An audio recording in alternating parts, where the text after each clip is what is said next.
Թիվ 3169 ընտրատեղամասում ամփոփվեցին արդյունքները,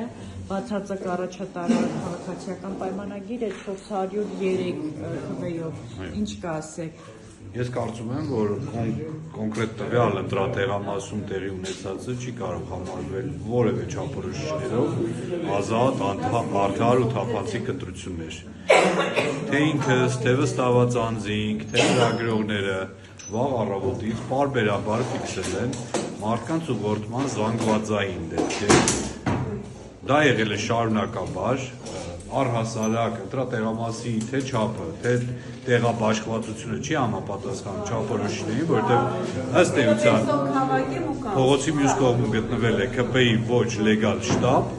որտեղից ես ասում եմ, ես տեսել եմ իմ աչքով, թե ինչպես են մարդիկ քվեարկությունից առաջ մտնում, ինչպես են այնտեղից դուրս գալի քվեարկում էլի մտնում։ Երբ որ ես իրանց տեղորոշել եմ, իրանք ինձ էլ տեղորոշել, այդ պրակտիկան կոնկրետ լոկացիայից տեղափոխվեց այլ լոկացիա։ Ու ես ազնիվ խոսք չեմ նայել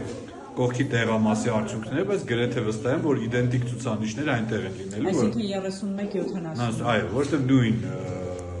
շտաբը աշխատում է երկու տեղամասերի վրա։ Այնտեղ էլ հաշվարկը բավական ուշացումով է սկսել։ Դե հա, որովհետև ակնհայտ է, որ եղել են նույնիսկ հաշվարկից է երևում, հա, մարդկանց հոսքեր, հա, որովհետև մեկ, հետո հենց մենք գնում էինք դուրսը ոստիկանությունը բանը միջամտում էր իրար ծրվում էր, ինչ որ այդ հոսքը դադարում էր մի բան, ուրիշ տեխնացուն էին գալի, հետո նոր հոսք էր գալի։ Ընթացքում ես իմ աչքով տեսել եմ շրջիկ մեքենա, այսինքն նույն մեքենան, որ մի քանի անգամ հայտնվից տեղում մարդը չասում տարբեր։ Ես ֆիքսել եմ տարբեր քաղաքացիների, որ ոչ թե մտել են տեղամաս, բայց ուղեկցել են քաղաքացուն մինչև տեղամասի դրսի դուռ ու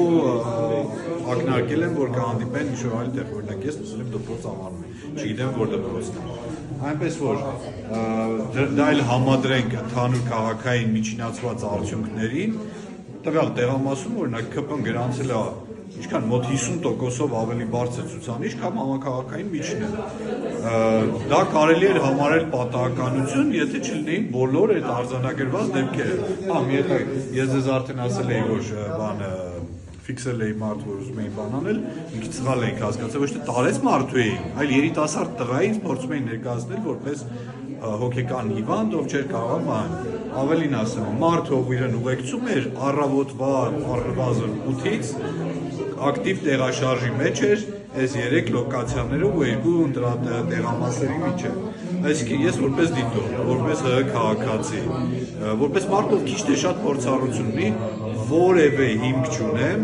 հավատալու մասնավորապես ԿՊ-ի 403 քվեի վալիդությանը։ Ես չեմ ասում իրանք լցնում են արեք ինչ-որ կես տեխնիկներ, խոսքը դրա մասին չէ։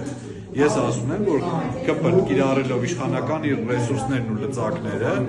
ենթադրաբար նաև ֆինանսական լծակները, օգտվելով տեղամասի խնդրահարույց լինելուց, որտեղ չափ եւ այլն, եւ հատկապես օգտվելով նրանից, որ առավոտվա 7-ից 7:30-ից ԿՊ-ի ակտիվը անդադար մշտադիտարկել է ոչ թե տեղաշարժը, այսինքն օրինակ